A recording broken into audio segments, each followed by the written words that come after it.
বাড়িতে ঝটপট মশলা বেটে নিচ্ছি শিলনোড়াতে। দারুণ টেস্টি হবে রান্নাটা। আজকে বানাতে চলেছি আমি শোল মাছের ঝাল, লাল লাল ঝাল ঝাল, খাবো দারুণ চেটেপুটে।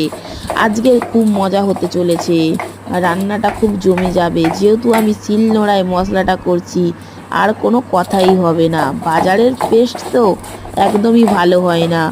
আদা রসুন পেস্ট বাজারের পাওয়া যায়, কিন্তু অতটাও টেস্ট হয় না। ঘরের বাটা মশলা দারুণ টেস্ট হয়, ভরপুর পুষ্টিগুণে ভরা থাকে, সুস্বাদু থাকে। আর সত্যি কথা বলতে গেলে বাটা মশলার আলাদাই স্বাদ। ছোট থেকেই দেখতাম মা কাকিমারা শিলনোড়াতেই মশলা বাটতো। তারপরে আধুনিক যুগে সব এখন দেখি মিক্সিতেও বাটাবাটি করে। আমারও মিক্সি আছে, কিন্তু আমার মনে হলো শিলনোড়াতে বাটা মশলাটা অনেক টেস্টফুল হয়। সেই জন্য আমি ঝটপট আদা রসুন একটু বেটে নিচ্ছি। লাল লাল ঝাল ঝাল করে আজকে শোল মাছটা বানাবো, দারুণ মজা হবে খেতে। ছেলে বলছে, কি মা হলো, এখনো কি মশলা বাটবে, কতক্ষণ লাগছে? আমি বললাম, হয়ে গেছে বাবা।